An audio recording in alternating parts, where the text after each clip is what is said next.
அவர் கேட்ட கேள்விக்கு நம்ம சொல்லணும்னா, விபரீத ராஜயோகம் என்று ஜோதிடவியலிலே குறிப்பிட்டிருக்கிறார்கள். அதற்கான விதி என்ன அப்படின்னு சொல்லி பார்த்தோம்னா, இந்த மறைவு ஸ்தானம் அப்படின்னு சொல்றா இல்லையா, 6, 8, 12 ஆகிய பாவகங்களை தொடர்புபடுத்தி சொல்வதுதான் இந்த விபரீத ராஜயோகம் என்பது. முதல்ல மறைவு ஸ்தானம்னு சொன்னா எந்த ஒரு பாவமோ அல்லது கிரகமோ மறையாது. மறைவு ஸ்தானம் சொன்னா மறைத்து பலன்களை சொல்ல வேண்டிய ஸ்தானங்களாக பார்க்கப்படுகிறது. 6ஆம் இடம்னு சொன்னா அது க்ஷத்ரு ரோக ருணஸ்தானம்ங்கிறான். எதிரிகளால் பிரச்சனை, கடனால் பிரச்சனை, வியாதியால் பிரச்சனைன்னு சொல்லப்படக்கூடியது 6ஆம் இடம் என்பது. 8ஆம் பாவம் சொன்னா அது நிறைய தடைகளையும் கஷ்டங்களையும் இடைஞ்சல்களையும் தரக்கூடிய ஒரு பாவமாகவும் விரயஸ்தானமாகவும் அது பார்க்கப்படுகிறது. இது போக ஆயுள் ஸ்தானம் என்றும் சொல்கிறார்கள்.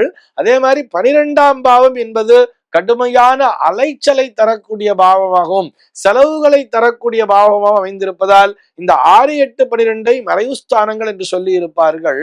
இந்த விபரீத ராஜயோகத்தினை பெற்றோர்களுடைய ஜாதகங்களிலே இந்த 6ஆம் பாவத்திற்கு அதிபதியும் 8ஆம் பாவத்திற்கு அதிபதியும் 12ஆம் பாவத்திற்கு அதிபதியும் ஒன்றாக இணைந்து சஞ்சரிக்கக்கூடிய நிலையினை பார்க்க முடியும். அது கூட குறிப்பாக இந்த 6, 8, 12 அதிபதிகள் 6ஆம் இடத்திலோ அல்லது 8ஆம் இடத்திலோ அல்லது 12ஆம் இடத்திலோ அமர்ந்திருந்தாலும் கூட இது போன்ற அந்த விபரீத ராஜயோகம் என்பது மிக சிறப்பாகவே செயல்படும்.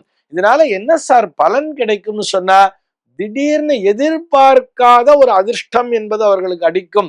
அதிர்ஷ்டம்னு சொன்னா பணத்துல மட்டுமல்ல, அது பதவியாக இருக்கலாம், பட்டமாக இருக்கலாம், புகழாக இருக்கலாம். எதிர்பாராத நிலையிலே அவர்களை திடீரென்று புகழின் உச்சிக்கு கொண்டு செல்லக்கூடிய அந்த அம்சம்தான் விபரீத ராஜயோகம் என்பது.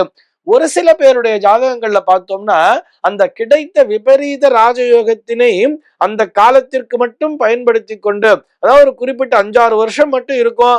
அதுக்கப்புறம் பார்த்தோம்னா அவங்க எங்க இருக்காங்கன்னே தெரியாது. அதல பாதாளத்திற்கு சென்று விட்டு இருப்பார்கள். தங்களுக்கு கிடைத்த அந்த நல்ல நேரத்தை பயன்படுத்தி கொண்டு அதனை ஸ்திரப்படுத்தி கொள்ள இயலாத நிலையிலும் ஒரு சில பேர் இருப்பார்.